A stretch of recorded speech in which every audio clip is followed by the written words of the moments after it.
오늘 하나님께서 주신 말씀은 요한계시록 16장 1절부터 11절까지 말씀입니다. 신약성경 414페이지 요한계시록 16장 1절부터 11절 찾아서 교독하겠습니다. 신약성경 414페이지 요한계시록 16장 1절 하나님의 말씀입니다.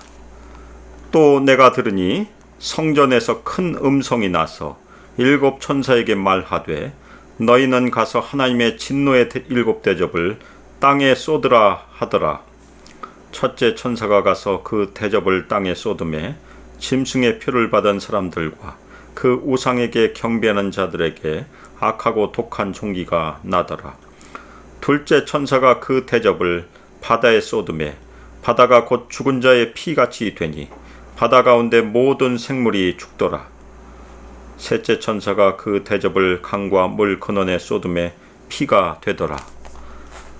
내가 들으니 물을 차지한 천사가 이르되 전에도 계셨고 지금도 계신 거룩하신 이여 이렇게 심판하시니 의로우시도다.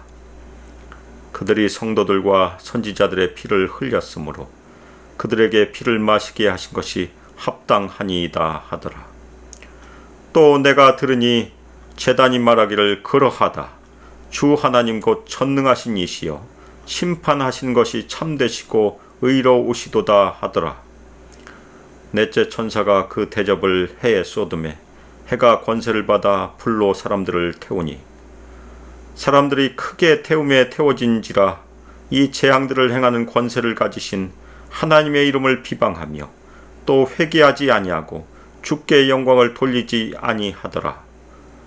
또 다섯째 천사가 그 대접을 짐승의 왕자에 쏟으니 그 나라가 곧 어두워지며 사람들이 아파서 자기 혀를 깨물고 아픈 것과 종기로 말미암아 하늘의 하나님을 비방하고 그들의 행위를 회개하지 아니하더라. 아멘. 이 시간 참되시고 의로우신 하나님의 심판이라는 설교 제목으로 주님의 말씀을 증거하도록 하겠습니다. 하나님은 보응하시는 하나님이십니다. 구역성경에서 피는 생명이라고 하나님께서 말씀하셨습니다. 그래서 이유 없이 다른 사람의 피를 흘리게 되면 그 사람들로 피를 흘리게 되는 피에는 피라는 보응의 원칙이 있습니다. 소돔과 고모라는 엄청난 죄악으로 말미암아 하나님의 진노를 받아 모든 사람들이 진멸되는 하나님의 심판을 받았습니다. 창세기 18장에 보면 소돔과 고모라의 엄청난 악에 대한 부르짖음이 하늘에까지 닿았다고 기록하고 있습니다. 소돔과 고모라가 저질렀던 엄청난 악 중에 악한 사람들을 억압하고 불의를 행했기 때문에 억압당한 사람들의 부르짖음이 하늘에까지 상달된 것입니다. 하나님께서는 소돔과 고모라가 저지른 약한 사람들을 핍박한 악을 범한 엄청난 악에 대하여 진멸이라는 심판으로 보응을 하셨습니다. 오늘 말씀에서도 마지막 때 신실한 성도들의 피를 흘린 짐승과 짐승을 추종하는 사람들에 대해 하나님께서 심판으로 보응하신 것을 우리는 살펴보게 됩니다. 우리는 마지막 때 임하는 하나님의 심판을 통해 하나님의 공의로우심을 발견하고 찬양을 올려드려야 함을 같이 살펴보도록 하겠습니다. 요한은 성전으로부터 큰 음성을 들었습니다. 이 음성은 하나님의 음성입니다. 이 음성은 일곱 천사에게 말하는 음성입니다. 가서 하나님의 진노에 일곱 대접을 땅에 쏟으라. 일곱 천사가 하늘 성전으로부터 심판을 위하여 보냄을 받고 있는 그런 장면입니다. 하나님의 진노를 쏟다는 말은 구약성경에서 언약을 깨뜨린 자나 하나님의 백성을 박해한 자에게 임하는 심판을 표현합니다. 천사가 대접을 땅에 쏟는 것은 문자적인 표현이기보다는 하늘로부터 하나님의 심판이 임한 것을 은유적으로 그림처럼 표현한 것입니다. 여기서 땅은 사단의 통치 영역으로서의 땅을 말합니다. 일곱 대접을 땅에 쏟으라 한 것은 짐승과 사탄에 대해 심판을 가할 것을 선포하고 있는 것입니다. 이 일곱 대접 심판은 짐승과 짐승의 추종자들에게만 임하는 심판입니다. 우리 신실한 신자들은 여기서 구별이 되게 됩니다. 첫째 천사가 가서 그의 대접을 땅에 쏟았습니다. 그러자 악하고 독한 종기가 짐승의 표를 받고 그의 우상에게 경배하는 자들에게 일어났습니다. 이 종기는 출애굽 때 애굽에 내린 6번째 재앙과 비슷합니다. 악하고 독한 종기는 신명기 28장 35절에서 하나님의 언약을 저주로 받는 고치지 못할 심한 종기와 비슷한 의미입니다.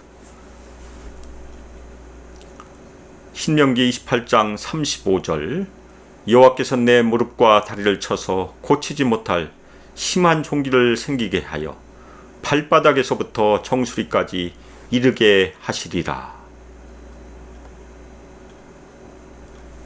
이 심한 종기는 악성 종양으로 생각할 수 있을 것입니다.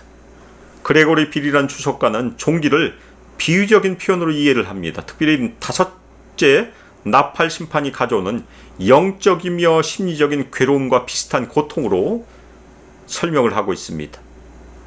둘째 천사가 그의 대접을 바다에 쏟았습니다. 바다가 곧 죽은 자의 피같이 되었다고 성경은 기록하고 있습니다. 바다 가운데 있는 모든 생물이 다 죽었습니다. 이 심판은 바다에 타격을 입히고 바다의 3분의 1이 피가 되고 바다 가운데 생명 가진 피조물들의 3분의 1이 죽었다는 둘째 나팔 심판과 평행관계를 가지고 있습니다. 출애굽기 17장 17절에서 21절에 기록된 10가지 재앙 중에 첫 번째 재앙인 모세가 나일 강물을 피로 변하게 하여 그 안에 물고기가 다 죽게 된 재앙과 연관이 있습니다. 둘째 나팔 심판은 3분의 1이라는 부분적인 효력을 가지고 있었지만 오늘 저희가 살펴본 둘째 대접 심판은 전체적인 효력을 가지고 있습니다. 바다가 곧 죽은 자의 피같이 되었다는 것은 바다에 죽음이 임했단 말입니다. 바다 가운데 모든 생물이 죽었다는 말은 바다 가운데 살아있는 모든 영혼이 죽었다라고 번역할 수도 있습니다. 따라서 바다에 생계가 달려있는 모든 사람들에게 죽음에 비유될 수 있는 엄청난 환란이 임했다고 저희가 설명할 수 있습니다. 그레고리 빌은 해상교역의 원천인 큰 성 바벨론의 패망과 관련이 있다고 해석을 하고 있습니다. 바다가 피같이 된 것은 인간적인 고통과 인명피해가 포함된 해상교역의 몰락으로 이해할 수 있다고 설명합니다. 불경건한 세상의 경제적인 생명유지 제도가 파괴된 것을 비유적으로 표현하고 있는 것입니다. 바다 생물과 바다에서 일어난 사람의 멸망으로 인해 경제적인 실패와 고통이 엄습하는 재앙입니다. 이로 인해 경제적인 궁핍과 기근이 오게 되어 있습니다. 셋째 천사가 그 대접을 강과 물 근원에 쏟았습니다. 그리고 그것들이 피가 되었습니다. 이는 강과 물 근원에도 죽음이 임했다는 것입니다. 셋째 대접 심판과 셋째 나팔 심판은 비슷합니다. 물로 피로 변한 첫 번째 출애굽 재앙과 관련이 있습니다. 피는 죽음과 일반적인 고통을 상징하고 더 나아가서 이 고통이 진짜 죽음도 가져올 수 있습니다. 셋째 대접 심판에서도 성도들을 박해하는 자들이 고통을 겪게 되어 있습니다. 그 결과 둘째 대접 심판과 비슷하게 해상교역과 어업을 주업으로 생계를 유지하는 모든 자가 경제적인 빈곤 상태에 빠지는 것으로 저희가 이해할 수 있습니다. 요한은 물을 차지한 천사가 말한 것을 들었습니다. 천사가 물에 대한 주권을 가지고 있습니다. 이 물을 차지한 천사는 물을 향한 하나님의 심판사자로 이 심판을 찬양을 하고 있습니다. 주님은 의로우십니다. 하나님의 의로우심은 심판에 의하여 입증되게 되어 있습니다. 그리고 이 천사가 찬양을 계속합니다. 전에도 계셨고 지금도 계신 거룩하신 이여. 이 천사는 거룩하신 하나님을 드러내고 있습니다. 주님께서 이렇게 심판하시기 때문에 주님은 의로우시며 거룩하시다 찬양을 올려드리고 있습니다. 이 하나님의 칭호는 적대적인 세상 나라들의 악랄한 회방에도 불구하고 자기의 백성을 구원하시는 하나님의 능력을 보여주고 있습니다. 주님의 의로우심은 하나님의 거룩하심과 연결이 되어 하나님의 심판의 정당성을 드러내게 되었습니다. 셋째 대접 심판은 하나님의 이름을 정당화하는 심판이며 세상에서 핍박받는 하나님의 백성의 정당성도 입증하는 심판입니다. 이 세상 사람들이 심판을 받는 중요한 이유는 무엇입니까? 6절에 보면 왜냐하면 그들이 성도들과 선지자들의 피를 흘렸기 때문이라고 물을 차지한 천사가 말합니다. 그들이 심판을 받는 것은, 이 짐승과 짐승을 추종하는 사람들이 심판을 받는 것은 주님의 성도들과 선지자들의 피를 그들이 흘렸기 때문입니다. 피에 대해서 하나님께서 보응하신 것입니다. 피는 단순히 문자적인 죽음을 가리킨 것보다는 다양한 차원의 고통을 상징합니다. 성도들의 피를 흘리게 한 짐승과 짐승을 추종하는 그 사람들에게 주님은 그들로 피를 마시게 하였다고 선언하고 있습니다. 그들에게는 이것이 합당하다고 선언합니다. 성도들의 피를 흘리게 했기 때문에 하나님께서는 그들로 피를 마시게 한다고 말하고 있습니다. 여기서 피를 마신다는 것은 문자적인 의미보다는 피에 해당하는 보응을 받는다, 하나님의 심판을 당한다는 말입니다. 공의로우신 하나님께서는 성도들과 선지자들의 피를 흘린 자들로 피를 마시게 하는 분, 피에 해당하는 심판을 주시는 분, 보응하신 하나님이심을 여기서 보여주고 있는 것입니다. 하나님께서는 이사야 49장 25절에서 하나님의 백성들을 대적하는 자들을 하나님께서 친히 대적하시겠다고 선언하십니다. 이사야 49장 25절, 여호와가 이같이 말하노라. 용사의 포로도 빼앗을 것이요 두려운 자의 빼앗은 것도 건져낼 것이니 이는 내가 너를 대적한 자를 대적하고 내 자녀를 내가 구원할 것임이라. 아멘. 하나님의 백성들을 핍박했던 사람들은 셋째 대접 심판 아래에서 하나님으로부터 고통을 당하게 될 것입니다. 어린 양을 따르는 자들은 복을 받기에 합당한 것과 같이 성도들 핍박한 박해자들은 하나님의 저주를 받기에 합당합니다. 요한은 제단이 화답하는 것을 들었습니다. 그러하다. 주 하나님 전능하시며 주님의 심판은 참되시고 의로우시다. 출애굽 당시 신명기 32장 4절에서 하나님께서 하신 일이 완전하고 하나님의 모든 길이 정의롭더라고 하나님을 찬송하였습니다. 신명기 32장 4절, 그는 반석이시니 그가 하신 일이 완전하고 그의 모든 길이 정의롭고 진실하고 거짓이 없으신 하나님이시니 공의로우시고 바르시도다. 마찬가지로 마지막 때의 재앙에 관련해서 하나님께서는 하나님의 심판에서 전능하시며 참되시며 의로우시다라고 찬송하는 것입니다. 넷째 천사가 그 대접을 해에 쏟았습니다. 해가 불로 사람들을 태울 권세를 받았습니다. 하나님께서 주권으로 그 권세를 주신 것입니다. 구약성경에서 하나님의 진노를 쏟는 것을 종종 불로 표현하고 있는데 그 중에 예레미야 7장 20절이 한 예입니다. 예레미야 7장 20절, 그러므로 주 여호와께서 이와 같이 말씀하시니라. 보라, 나의 진노와 분노를 이곳과 사람과 짐승과 들나무와 땅의 소산에 부으리니 불같이 살라지고 꺼지지 아니하리라 하시니라. 하나님을 모독하는 자들에 대한 하나님의 심판이 불같이 임할 것임을 비유적으로 표현하고 있는 것입니다. 사람들이 크게 태워졌습니다.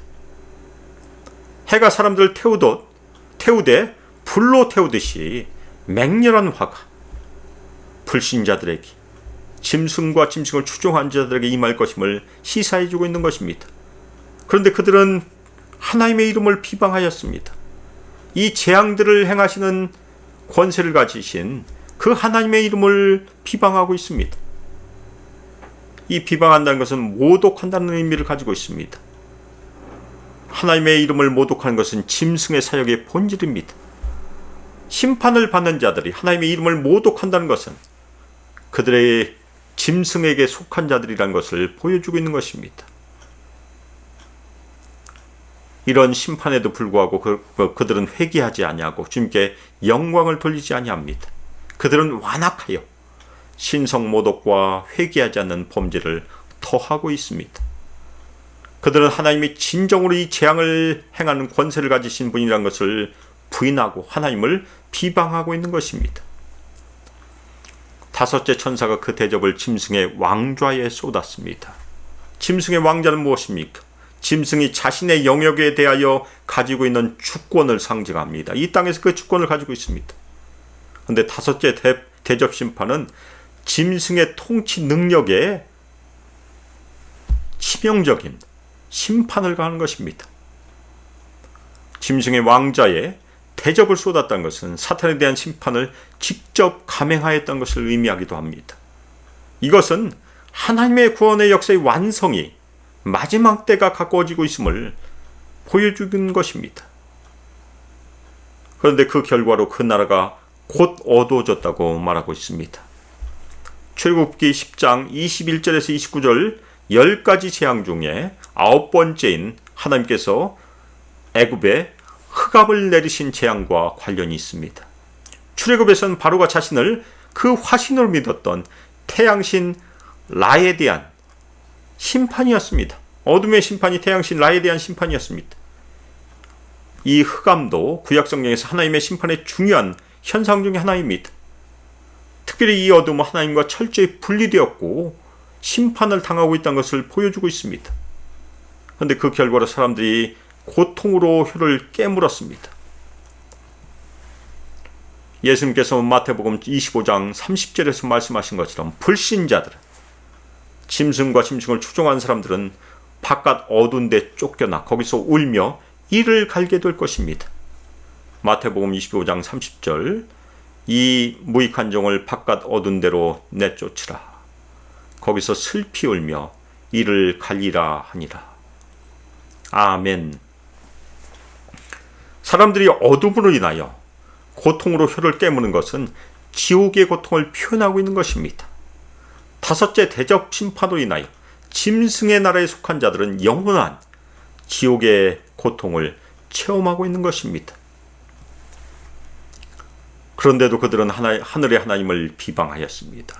그들의 아픈 것과 종기로 말미암아 하나님을 비방하고 있습니다. 종기와 아픈 것은 첫 번째 대접 심판과 다섯 번째 대접 심판이기 때문에 이들은 모든 대접의 심판의 결과로 하늘의 하나님께 비방하고 있는 것입니다. 회개하지 않습니다. 그들은 그들이 행한 것을 절대 회개하지 아니한다고 요한은 기록하고 있습니다. 마지막 때에는 하나님의 인치심을 받지 못한 세상 사람들은 끝까지 완악함으로 하나님께 반역을 하고 회개하지 않습니다. 아담과 하와가 하나님께 범죄함으로 모든 사람에게 죄의 결과인 사망이 임했습니다. 그 죄의 싹신 사망을 인간의 노력이나 능력으로 절대 없앨 수가 없습니다.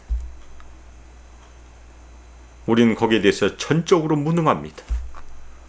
유일한 길은 무엇입니까? 죄가 없는 사람이 인간을 대신하여 죽어야 그 죄의 삭을 지불할 수 있습니다. 피를 흘려야 했습니다. 따라서 하나님의 때에 죄가 없으신 하나님의 아들 예수 그리스도께서 사람의 모양으로 이 땅에 오셔서 인간의 모든 죄를 대신 지시고 십자가에서 죽으시고 피를 흘리심으로 그것을 완성하셨습니다. 그 결과로 새로운 길이 열렸습니다. 예수님의 이름을 믿는 모든 사람은 예수님의 피의 공로로 죄와 사망의 권세에서 벗어나 영원한 생명의 선물을 받게 되는 것입니다. 이것이 복음입니다. 아멘입니까? 우리 모든 신실한 신자들은 이미 예수 그리스도의 피로 죄가 사해진, 죄가 씻겨진 거룩한 하나님의 백성들입니다. 우리 신실한 신자들이 이미 하나님의 인치심을 받음으로 하나님의 소유가 되었습니다. 그런데 우리 신자들은 이 지상의 삶에서 고난을 당하고 있습니다. 특별히 짐승과 그의 추종자들로부터 고난을 당하고 심지어 죽임을 당할 수도 있습니다. 그러나 우리가 꼭 기억해야 할 것이 무엇입니까?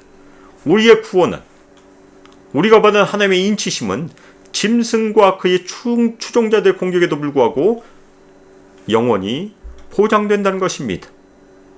우리는 육신적으로는 고난을 당하고 순교를 당할 수도 있지만 우리의 영혼은 하나님께서 예수님께서 이 땅에 다시 오실 때까지 반드시 보호하실 것입니다. 그리고 공의로운 하나님께서는 우리를 핍박함으로 피를 흘리게 하는 짐승과 짐승의 추종자들에게 반드시 보응하실 것입니다. 그리고 그 보응하심으로, 그 심판하심으로 그분의 의로우심과 거룩하심을 반드시 나타내실 것입니다. 아멘입니까? 사랑하는 소망교회 성도 여러분, 이 어지러운 세상 가운데서 항상 우리 편이 되시는 하나님께 믿음을 두시기를 주님의 이름으로 축원합니다. 그리고 반드시 우리의 고난에 대해, 우리의 피 흘림에 대해 공의로운 보응을 하실 하나님의 의로우심과 거룩하심을 찬양함으로 주님의 보응하심을 바라기를 주님의 이름으로 축원합니다. 그리고 반드시 이 땅에 다시 오셔서 모든 악을 멸하시고 영원한 하나님 나라에서 우리를 영생하도록 이끄실 예수 그리스도를 바라보므로 이 지상의 고난을 끝까지 인내하시기를 주 예수 그리스도의 이름으로 축복하며 기도합니다. 아멘.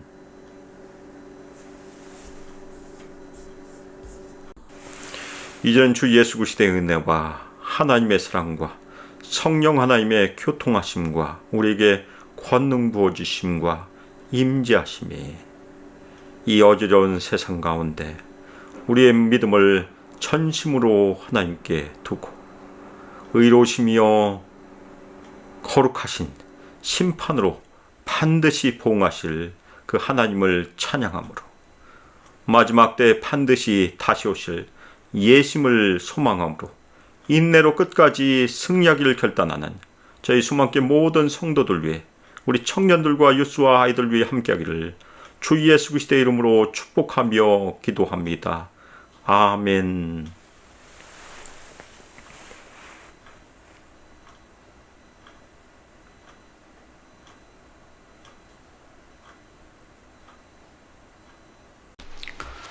사랑하는 소망교 성도 여러분, 하나님께서 선물로 주신 새로운 한 주 동안 항상 기뻐하고 범사에 감사하고 쉬지 않고 기도하심으로 주님을 섬기기를 축원합니다. 그리고 항상 건강하고 안전하시길 축원합니다. 그리고 이 어려운 시기에, 이 어지러운 세상 가운데 반드시 다시 오실 예수님을 바라봄으로, 예수님을 소망함으로 인내로 한 주간 승리하시길 축원합니다. 아멘.